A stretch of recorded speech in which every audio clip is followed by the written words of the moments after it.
evening, everybody. Hope we're doing okay. We're going to talk about the game on Saturday, which is absolutely massive. I'm going to introduce you to my guests first. James, how you doing? Oh, good, mate. How's yourself? Yeah, not too bad. Excited, nervous about Saturday, but I think To it's be going to honest be with you, a I don't really great know how I'm experience. really feeling. I've no got that excitement buzz, but at the same time, I'm looking forward to it. So I Yeah, think as it creeps closer, I think the nerves will start to jangle. But I'm looking forward to it. Should be a good day. yeah, exactly. Also we've got Laura. How you doing, mate? I'm good, buddy. So, yeah, I'm the same. Nerves are kicking in, dreams are happening. And yeah, I'm excited for Saturday. Cool. Then we've got Paul. How you doing, mate? Yeah, I'm all good, mate. All good, and you? Yeah, good. Yeah, Looking forward to the just looking forward to Saturday now. Just counting down the hours. yeah. What number is it on? I have no idea now. So I'm you're on the driving them mad. not counting that well, are you? Yeah. So yeah. Ravi, how you doing, mate? Good to have you back on. Yeah, not too bad, not too bad. I hope you're doing well as well. I was just telling the guys earlier, I had some travel vaccinations earlier, so it's kind of wiping me out a little bit, but I've made it here. Yeah, you're a typical Arsenal fan, really. If you've got not fully fit, you know what I mean? Yeah, not like that. Not like we ain't had no injuries this season. So yeah. Also, thank you to everyone who's watching. We'll start obviously with the main conversation. Talk about Champions League final. I think we're going into it, James. I would say massively in the underdog state. But what's your thoughts going into it? Yeah, I mean, I think we've got to be honest with ourselves. Of course, we're major underdogs. Anybody, as much as an Arsenal fan will always say, "Nah, the girls have got it. The girls have got it." We've got to be honest. On paper, Barcelona should annihilate us this Saturday. But I genuinely do believe if we go in the way we played the second leg against Lyon, the way we played the second leg against Real Madrid, I honestly do believe we can do it. Yeah. I'm so glad you said that because I thought, well, that's the team talk. James has said Barcelona are going to annihilate us. I thought, yeah. Laura, like, kind of echoing like what James said. We've seen us put performances in this campaign in the Champions League, like we've seen like away at Lyon, at home to Real Madrid. We've definitely got the players that can cause Barcelona some problems, haven't we? Yeah, and also as well, we have had 10 days rest leading into this game. Barcelona haven't, so we should be the team that should have fresh legs, fresh minds, and obviously I'm pretty sure some of the girls have been away on little vacations that they should be well rested as well. But yeah, we have got players in that team that should be able to kill Barcelona off, but as James says, we can't. On paper, we can't write Barcelona off either because they'll just they'll just do to us what they did to Chelsea. Yeah. Ravi, coming to you, obviously, we'll go over probably what we think the lineup will be. I think it's looking like that Daphne will be back to play in goal. So yeah, I think that's quite a positive, isn't it? Yeah, I think she's for me quite head and shoulders above Manu, and I think the whole defense in general plays a lot better and has that sort of a little bit more confidence with Daphne in goal than they do with Manu in goal, and I think that will massively impact us. As you know, as if we're going to be defending most of the game on paper, then we need that defensive solidity and confidence. Yeah. Paul, coming to you. obviously it's good to have Daphne back. So I think probably the rest of the team is an interesting one, isn't it? What do you think they're going to do?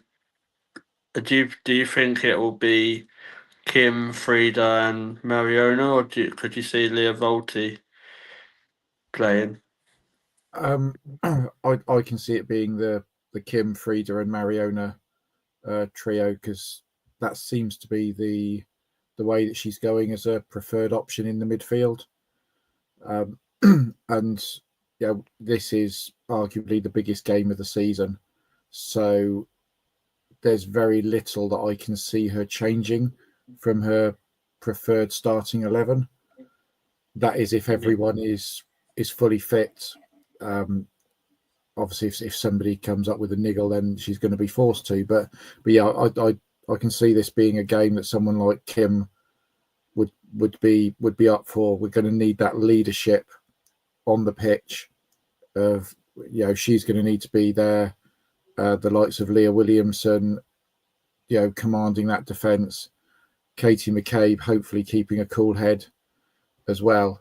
So yeah, I can see it being the trio of Kim, Frida with the new contract, and then Mariona. Obviously, she knows Barcelona inside out from her days there, so that knowledge is going to be, brilliant in the dressing room. Yeah, James, coming to you. Obviously, talking about the midfield three, do you think, like what Paul was saying, like we've got the experience with, say, Kim, but do you not think that Leah Volti could be kind of pivotal when it comes to that, because she's obviously quite experienced? Or do you think because where she's not really played or featured that much recently, it could be more of a substitute role for her? Yeah, I mean, I can see it. I suppose the team can go any one of a number of ways on Saturday. Everybody, being fair, everybody's played their part in getting us to the final, so they all deserve that spot. Unfortunately, there only is 11 possible options to put in the pitch. But I think the main thing for me when it comes to the starting lineup for Saturday is we've got to go for it for the start. There can't be anybody with any doubt in their head. And that's how I would pick the lineup, is who mentally believes we can take this game to Barcelona. Because I think if we sit back and defend, as Laura said earlier, everybody's picked up on it, Barcelona will just pick away at us. We need to be the team on the front foot. I'd like to see Wally get the shout, but I think, especially as well, it's Cammy Little's the captain. I think she's getting the nod over the top of her. Yeah. So say hello to a couple of people in the chat. Dazza, we want to win, mate. Just saying. But we could bring Stina on in the second half to stretch the defence. There you go. Laura, obviously, I think we've said it. Obviously, the front, like the game is all going to be about taking your chances and being so clinical, isn't it? So from a front three point of view, what would you be looking at? Do you think that's Chloe Russo, and Caitlin starting, or do you think Beth could start? Where you at with that? No, I agree with you on that one with Caitlin Russo and of course Chloe. I feel Chloe will be the one that will be able to take any of their players on. I think this season Beth is kind of held back a little bit and she hasn't been so confident on those one-on-ones going forward. So I think Chloe Kelly over Beth Mead, and then of course when in Barcelona, I don't know if they ever get tired. Any game I've watched of them, they never look like they come out of shape or they never get tired. But hopefully by the way we may go and attack them, that it will tire them out a little bit. Especially with Caitlin Ford and Chloe Kelly, who are so technical. We're going forward with the ball in the wing that their players might be a bit of shock that they may be like, right, okay, and then bring Beth Mead on for a we're ahead for defensive, since she seems like she's a lot more defensive this season by helping them out and things like that. So yeah, definitely Caitlin Ford, Alessia Russo, and then Chloe Kelly for me. Yeah, Ravi, obviously, we've been chatting about the first 11, but I think the substitutions in this game are probably going to be really important as well. We've got players like Palova, Beth, that can come on and also change a game in a matter of moments. So, do you think they're going to be really important in the second half? Could it be like if we can get to half time and we're still in the game, that's when you turn the screw? I probably wouldn't do it as early as half time. I think maybe towards the hour mark, 75 minutes, where we tend to see a little bit more changes from Renee. I don't recall her ever doing anything super early unless there's an injury involved. But I do think players like Mead, if she's on the bench, or even Palova, Volti, they can come in, they can change the game. But I think we are relying a little bit on fitness recovery from Palova and Walty more than anything else, because for me, they haven't been at their best. Obviously, with Palova, she's only just come back, but Volti's been in and out of the team, so she hasn't really sort of played herself into any form. But I don't think she's really had an opportunity to either. But they do have the natural quality that we have seen time and time again for them to make a difference when they do come off the. Yeah, no, I do agree with that. I'd probably reckon around 65, 70 minutes if we're still in the game. Say like it's 0-0 or 1-1, I think there's an opportunity there to bring them on to just make that world class ball splitting pass to players like, say, I'll mention it because Darren's probably going to get really excited now. If you brought someone like Stina on, maybe that could be the opportunity for her. Paul, would you say that as well? Or Yeah, I mean, what's the your other view? thing to think of is this game might last for more than the 90 minutes. Yeah. So you've always got to have that in your back of your mind when you've got players like Palova, for example, that's still coming back to full fitness. I can't see her lasting a full 120 minutes if she decided to start her. Yeah. So, even when you get to that hour mark or whenever it is that she decides to make the changes, you've still got to be thinking if we're still in the game at that point, Yeah. it's not just necessarily another half an hour, it's potentially another hour and potentially penalties if we're still in it at that point. So even when she's making the subs, she needs to be thinking, who are my penalty takers? Who am I going to trust at the end of the game to stand up and take those shots? So it is the sort of game that I can see Stina coming on. It's the sort of game that Stina will score the winning goal in the dying seconds of the game, or the first minute of extra time, as she's done a couple of times before. But yeah, that's always going to have to be on her mind, and when she makes those changes, is like I say, in a league game, it's going to end at 90, 95 minutes, but you've got to be sure those players that are coming on can keep it going. Yeah. You was doing really well there, Paul, until you said Steve's got the winner. It's that sort of a game. You look at when she scores those goals, and she manages to score them in those big occasions. Yeah. Yeah. No, I do get you. All jokes aside, it is opportunity there.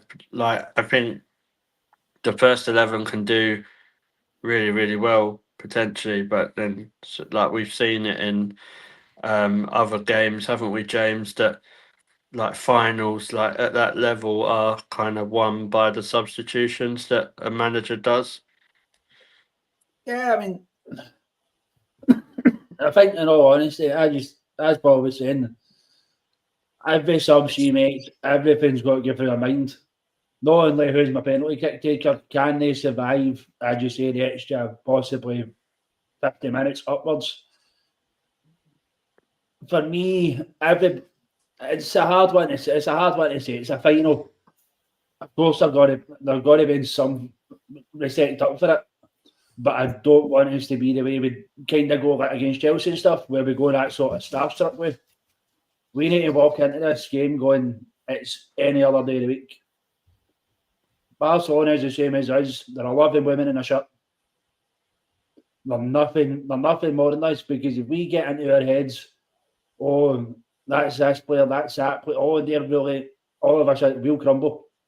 But I think the subs, as Paul says, I wouldn't pay a pass to score the winner.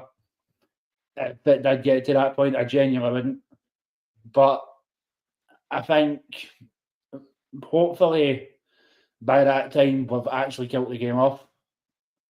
Because I think getting towards that 70, 80th minute mark is when we tend to start making the silly mistakes. Yeah. So when we're 4-0 up in the 75th minute, it'll be fine. Laura, obviously, towards the end of the season, Russo was, I think, kind of carrying an injury, wasn't she? That, if we're being totally honest. Obviously, she's had a few days rest. So, do you expect to be seeing a fit and firing Russo?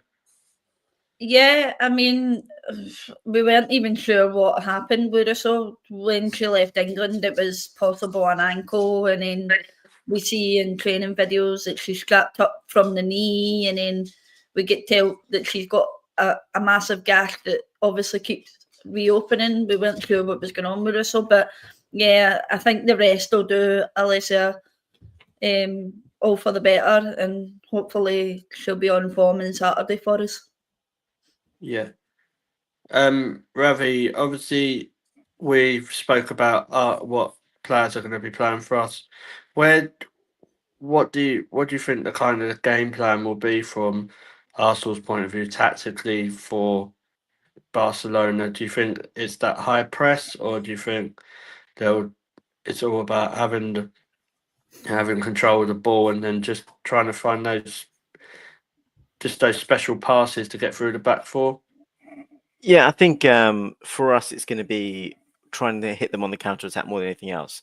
I can't imagine us pressing hard for 90 minutes just because Barcelona will pick you apart, and you're going to absolutely tire the entire team out by doing that. So I think we're going to try and get some measure of the ball to try and just sucker them in a little bit, and then hit them high and wide with a little bit of pace on either of the wings, and hopefully get some chances that way. We do have a lot of intensity in the team with Frida, Caitlin, and Russo, so I think that'll be the way we go for Saturday. Yeah, I agree. I think that's like Paul against Leon. It was quite similar, wasn't it? Like, I think players like Caitlin Ford were really, really important in that game, especially to get us with a bit of a foothold in that game out in France. So, like Ravi said, using the wings to try and exploit them might be the way forward. Yeah, we know we've got getting the balls in from the wing is one of our strengths. And this game, if we are going to win it, is going to be won by, in my opinion, just a single goal. It'll be the one time that Barcelona might be asleep for 10 seconds, and we can just whip across in and get someone like Russo or Stina or Frida on the end of it just to whack it in. And as you know, as you said, we can't be running around the pitch for 90 minutes because we're just going to be worn out because they are such a strong team. So yeah, use the wings, keep the ball, and then just try and get them on the counter is probably the best way to do it. Yeah, cool. We'll go around and get your predictions. So I'm going to mix it up. I'll start with you first, Ravi. I reckon, and this is my sort of like optimistic hat on. I reckon we're going to take it to extra time and nick a goal, and it's going to be 2-1 to us after extra time. Who's your first goal scorer? I'm going to go Frida, first goal scorer. Yeah. She likes a good Champions League goal as well. She does. James? Do I go the realistic or the optimistic? Realistically, I think we'll nick it maybe 2-1. The optimistic person in me is saying if we properly go for it, we're going to win it big. We're going to win it by a good 3 goals. My first goal scorer, just for you, George, I'm going to say Caitlin Ford. Yeah, Ballon forward, mate.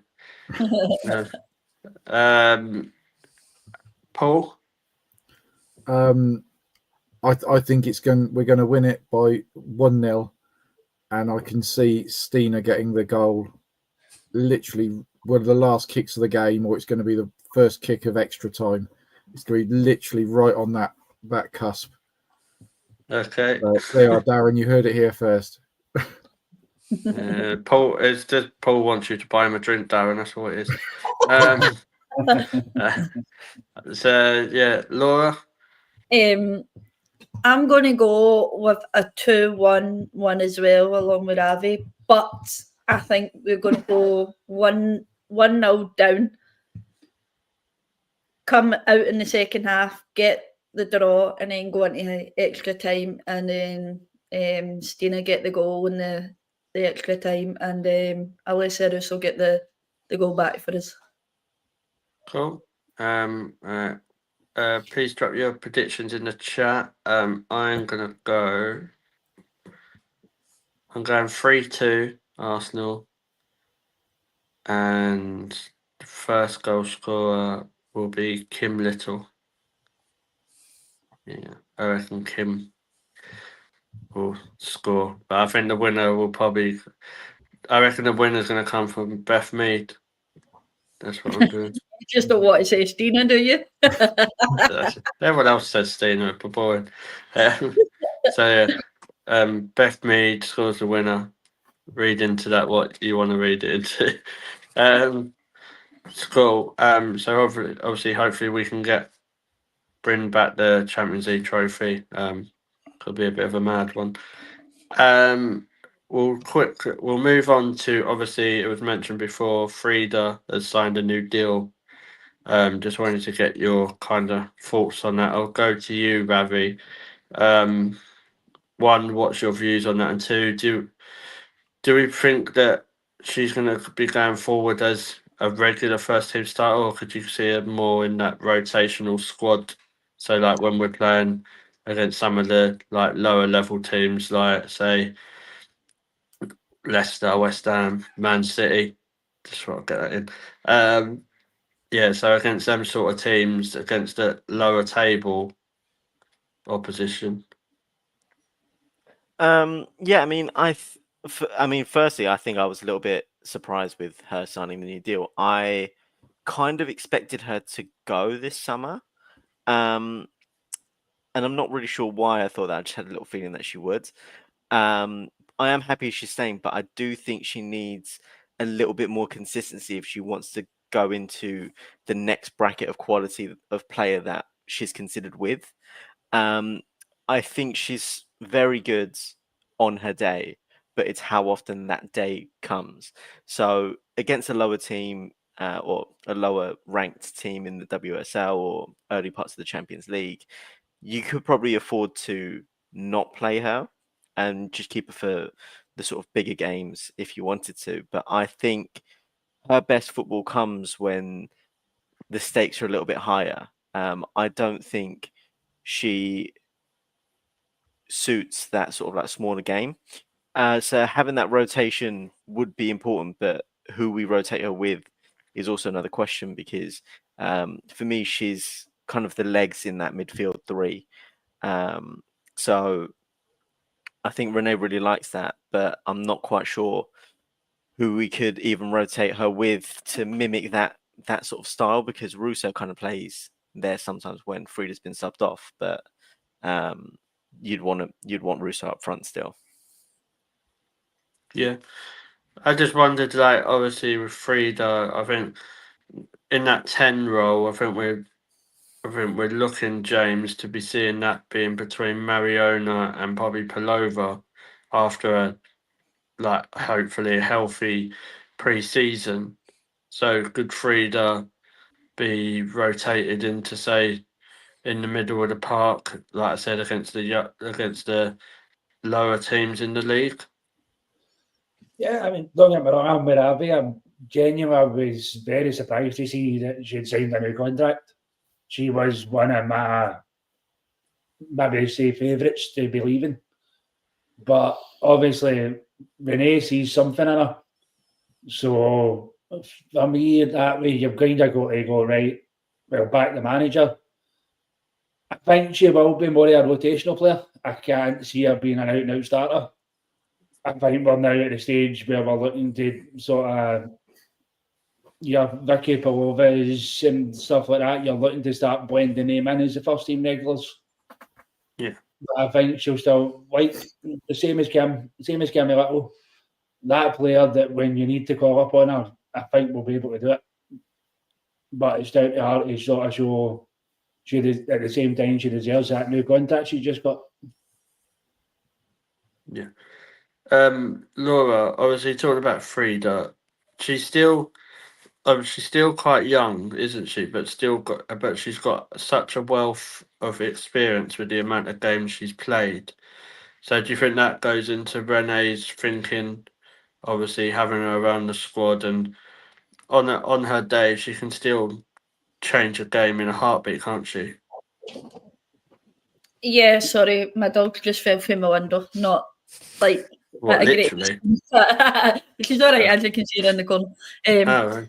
Yeah, I mean, yeah, not even just at obviously club level. She's got a wealth of experience, but she's got a wealth of experience at national level as well. I'm pretty sure she was in there pretty young.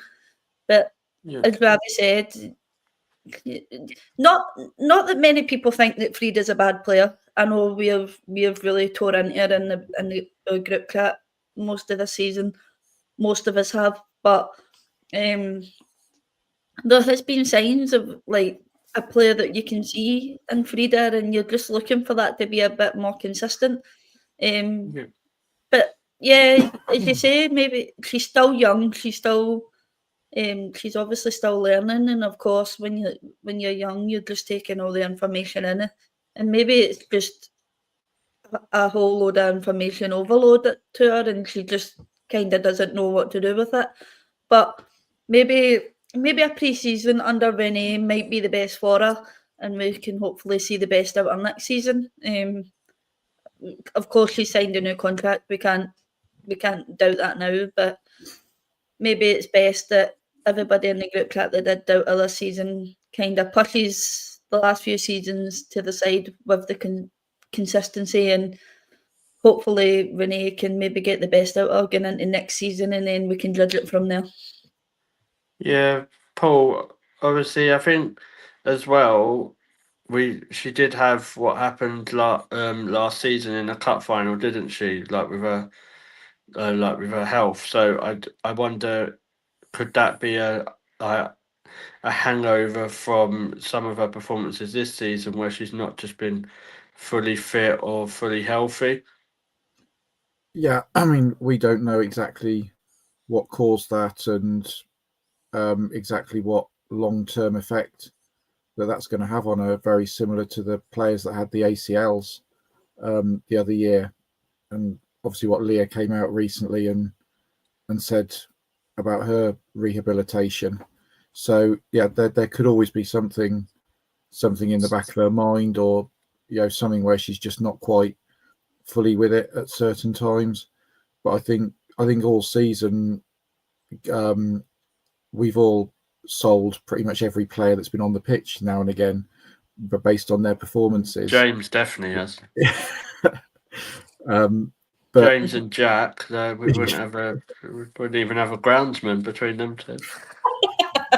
But I think if obviously Rene's going to build on the team, strengthen and have more depth in the team, you do need your experienced players with the club as well to bring in the new players to gel into a team. You see it so many times where a new manager comes in and gets rid of 10, 12 players and brings another 10 in, and it doesn't work. So if Rene's planning to bring in 2 or 3 new players, whether that's bringing them in externally, whether it's signing people that have been on loan with us for 6 months already, or promoting from within the academy, you still need those core players on the pitch for the new ones to come in and fit in with. Yeah, it's like you said, Paul, as well. Like obviously, Frida being around, she would have been learning a hell of a lot from Leah Volti and Kim Little.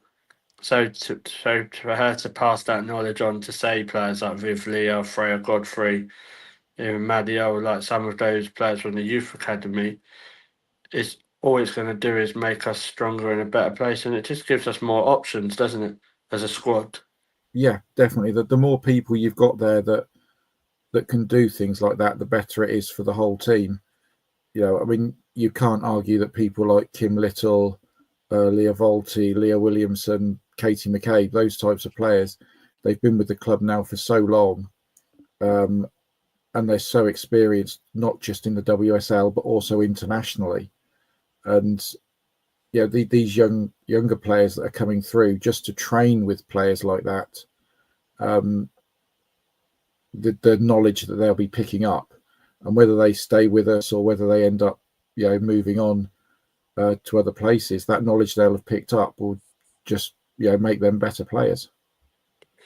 Yeah, I agree. And James, like we said before, Frida could still offer a lot to us as that rotational squad player, couldn't she? That doesn't mean that she comes on for like the last 10 minutes just at the end of games. There could be games where, say, someone like a Palova or a Mariona need to be rested, so it doesn't put all that pressure on them sort of players, does it?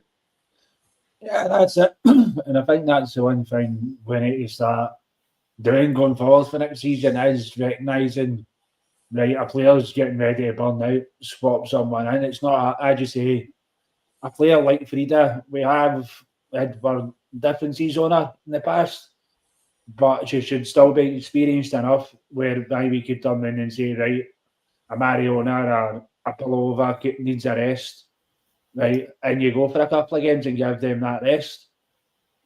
I would say I can see, I was saying, I know, I get the whole, well, we're looking to sell basically everybody in the kitchen sink.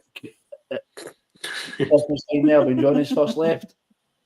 But I do kind of get why she's keeping the players that she's keeping, but I would like to see some fresh faces coming in as well. And I think the longer it goes on, the more we're going to miss out on a couple of players. Yeah. Ravi, just final point, obviously, just echoing what James said, having Frida signing an extension is good, but ultimately we've still got to go into the market, haven't we, and invest heavily on closing that gap to Chelsea and hopefully next season winning the WSL. Yeah, I mean, I think my evaluation of the squad as a whole, I think we've got a lot of good players. Do we have enough great players? Is the question really, and I think we need players that will raise the ceiling, like Mariona has this season. She's come in and completely revolutionized parts of that midfield, parts of that attack. We need more players like that with a certain X factor in critical moments, in critical games, where they can single-handedly drag us from a draw to a win. Chelsea have a lot of great players. Barcelona, Lyon have plenty of great players across their squads, not just their first teams. And I think we have a mostly great first 11. Whether we have the depth behind that is the question. I think we just need a couple of players to come in that just raise that ceiling a little bit more to definitely close that gap on Chelsea. Cool. I think generally with Frida, when it comes to that, like my ultimate opinion on it is that as a squad player, featuring as much as she can, like maybe against in the cup games or against lower teams in the division, or for the last 15, 20 minutes if we need to change the game up a bit. I think it's a great position to have Frida, but like it's not someone that I would be happy with settling for to say, and we don't bring any other players in. I think most of us are agreed with that. So we will move on to the final point. Paul, I'm going to hand over to you. So we played in the Capital Cup final. Was it against Dulwich Hamlet? It was, yeah. Yeah. So I leave that to you. Yeah, so our under-21 team was playing in the Capital Cup. They managed a 2-0 win against Dulwich Hamlet. It was actually a really good game, really good atmosphere. And I now know what it feels like to be an away fan at Meadow Park, because the Dulwich Hamlet fans outnumbered us. There was 473 in attendance, and I think over 400 of them were Dulwich Hamlet fans. And they did not stop singing and chanting for the entire game. It was, really good atmosphere from them. But yeah, we got a 2-0 win. We played really well. There's some really bright prospects for the future. It could have actually been more than 2-0, but the Dulwich goalkeeper, if there were any WSL coaches or scouts watching, she could be called up as a potential number 2 goalkeeper to any clubs that might be looking for a new number 2, because she just was stopping everything. Absolutely amazing. Player of the match as well. The only disappointing thing is, and I have raised this with the supporters club to pass on to the club, was we didn't know any of the players because the shirts weren't named, so we only had numbers. And in the program, we only had names and not numbers. So we go, well, that player number 70 looks really good, but we didn't know who she was, so we can't really keep an eye out for her for the future. But yeah, it was a really good game. It was really good. They won the cup, so it's all positive for the future, because they were all playing well. They all getting crosses into the box, and I know Dulwich Hamlet, that's the full ladies team, whereas we were just the academy. But yeah, it's looking really good for the future. There's definitely some talent coming through, and if they can get some game time somewhere, with the under-21s, potentially a few loan spells, there's a good few players there that could come up in the next sort of 4 or 5 years. Yeah. So it sounded like a good game from what I heard. So obviously, would you say, Paul? Obviously, if you had to say choose 2 or 3 players, then from what you saw that could break through, who would they be? Well, first of all, there was Izzy Fisher. Yeah. I've seen her play once before when she was on loan at Ipswich earlier this season. Yeah, I remember her, yeah. Yeah, she plays a similar role to Leslie in that number 9 role. There was also 2 other girls. I cannot remember their names, but they both played on the wing, and one of them plays a very similar style to Caitlin Ford down the left-hand side. And I think Darren's just Millie, Millie number 71. Yeah, she was the other one. So yeah, Millie at number 71, and there was another player down the other wing that definitely had potential. We really only saw that end because we switched ends at half time, because we were sort of forced to, because the Dulwich fans switched. And we better go down the other end then, away from them. But yeah, our goalkeeper didn't really have to make many saves from it. It was very, very one-sided. It was us against their goalkeeper. That's good though. But also, yeah, well done to the girls and that. Yeah, what we'll do, obviously, I know it's a shorter show, but we'll probably finish it there. I just want to say thank you to those in the chat. Appreciate all your comments and that. And Darren, we'll see you in Lisbon. He's been allowed to leave the country, so we won't let Darren have 1 or 2 beers because he'll be pissed by then. So I just want to say thank you to my guests as well. Ravi, thank you, and brilliant as always.